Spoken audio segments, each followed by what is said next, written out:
The young boy gazes across the dimly lit street of early 20th century Dublin, captivated by the distant figure of Mangan's sister standing in her doorway, as the soft twilight wraps the street in a quiet sense of anticipation and yearning. The street was silent and desolate in the twilight, broken only by the cries of the neighboring children playing in the alley. The boy, our narrator, lived in one of the brown, drab houses on North Richmond Street, a place where the houses huddled together like brooding siblings under the heavy weight of Dublin's grey skies. From his doorstep, the young boy gazed across at the house where Mangan's sister lived, her mere presence intoxicating him with thoughts he could scarcely define but already felt with painful clarity. In the dim light, her figure became a bright symbol of unattainable beauty and idealism, an angel to his ardent heart. From his house, he could see the half-lit doorway across the street where she would emerge every evening, and he would wait in an agony of anticipation for just a momentary glimpse of her. His obsession for her took root in his soul, a tangled mixture of youthful innocence and the burgeoning confusion of first love. Every detail of her became enshrined in his memory, her movements a silent ballet, her laughter a distant melody. One day, she spoke to him. Rising action, it was a fleeting moment, insignificant perhaps to her, but to the boy, it was everything. Mangan's sister approached him one evening, the familiar twilight casting soft shadows over her face, and asked if he planned to attend the bazaar, Araby. The simple mention of the word sent a current of excitement through his veins.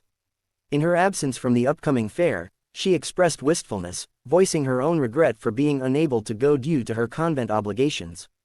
His immediate, impulsive response was to promise to bring her something from the bazaar. It was a decision he made without hesitation, carried by the buoyancy of his infatuation and a desire to prove himself worthy of her notice. In his mind, this journey to Araby was not just about the promise but a spiritual quest, an opportunity to win her favor and to elevate his mundane existence to something more, something filled with light and beauty. Days passed, he thought of nothing but Araby. His schoolwork suffered, his duties at home became afterthoughts, and his waking dreams were consumed by visions of what the bazaar would offer him. He imagined the stalls brimming with exotic treasures, perfumed scents filling the air, and himself finding the perfect gift, one that would express all the feelings he had for Mangan's sister but couldn't articulate with words. He pictured her receiving it with wide eyes, her face lit with the same reverence he felt for her. The day of the bazaar arrived. All through the morning, the boy was restless, moving through his day as if in a trance. Time seemed to crawl as he awaited the moment when his uncle would return home to give him money for the bazaar. But the uncle was late, his absence turning the boy's earlier excitement into growing frustration. The delay felt like a cruel cosmic joke, as though the universe itself was conspiring against his mission. Finally, in the late evening, after much delay, the uncle returned, indifferent to the boy's frantic eagerness. The man handed him the money with a casual disregard, making a teasing comment as though the boy's journey was little more than a whim. The boy, however, did not hear him, already rushing towards the train station, anxious to make his way to Araby before it closed. Climax. By the time the boy arrived at the bazaar, it was nearing the end of the event. The stalls, far from the vibrant and enchanting scene he had imagined, were mostly closing down, and the atmosphere lacked the magical quality he had envisioned. Instead, the boy was greeted with dimly lit booths, lackluster vendors, and a general sense of dullness that felt jarringly out of place with his grand expectations. The few remaining customers moved with disinterest, the promise of something extraordinary reduced to ordinary commerce. The boy wanders through the half-deserted bazaar, dimly lit, with vendors packing up, as his anticipation turns into a quiet realization of disappointment.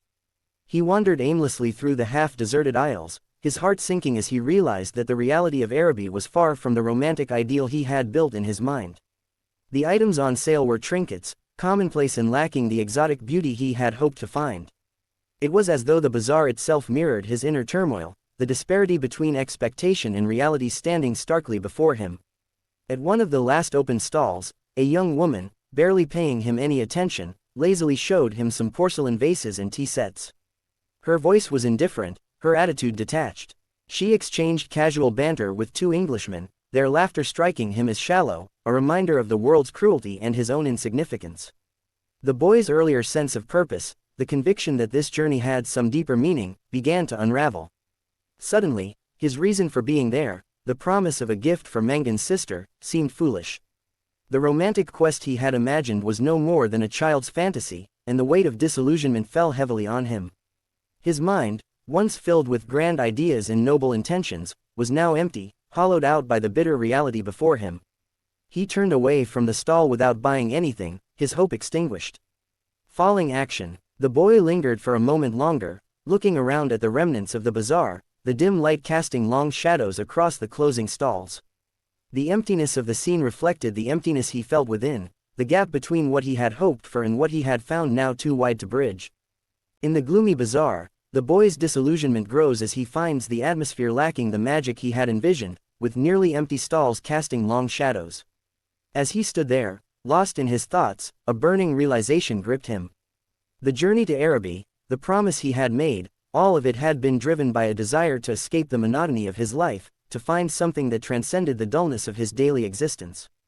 But in chasing after this ideal, he had forgotten that the world is indifferent to such dreams, that reality often falls short of the beauty we imagine. He had been a fool, led by his own naivety, and now he stood at the edge of his childhood, gazing into the abyss of disillusionment. The boy left the bazaar, his heart heavy, his eyes burning with unshed tears. The long walk home was a solitary one, and with each step, he felt the weight of his disappointment pressing down on him. The bazaar had been his chance to break free, to find something more, but instead, it had only confirmed what he had feared all along, that his dreams were just illusions, and the world would never live up to them. After leaving the bazaar, the boy walks alone through the quiet, dark streets, burdened by the weight of his disappointment and shattered idealism. As he approached his street, the boy felt the last vestiges of his childhood slipping away. The image of Mangan's sister, once so vivid and filled with light, now seemed distant, like a fading memory of a dream he could no longer hold onto. He knew that when he saw her again, the feelings he had once held would be changed, tainted by the harsh truth he had come to understand. He reached his house, the same brown, drab structure that had always been there, waiting for him. Nothing had changed, and yet, everything was different. The world had not shifted, but his view of it had. He no longer saw it through the lens of youthful idealism, but with the eyes of someone who had learned the painful lesson that reality is often far from the dreams we create. Inside, the house was quiet, save for the ticking of a clock in the hallway. His journey to Araby had ended, not with the triumph of a hero returning from a quest, but with the quiet resignation of a boy who had learned that the world was not what he had imagined. He sat in the dim light of the room, the sounds of the city drifting in through the open window, and for the first time, he understood what it meant to grow up. The darkness pressed in around him, and he let it. It was not the comforting darkness of a child's room, but the cold, uncaring night of the world outside. He would carry this night with him for a long time, the lesson of Araby etched into his heart. The journey had ended, but the knowledge of what he had lost would stay with him, a quiet, persistent reminder that the world is not a place of magic and wonder, but one of limitations and broken dreams. The boy arrives at his quiet, dimly lit house, his face reflecting the sorrow of his disillusionment, as he returns to the unchanged comfort of home, forever changed by the experience. In the silence, he closed his eyes, not to dream, but to accept the truth of the world he now saw with painful clarity.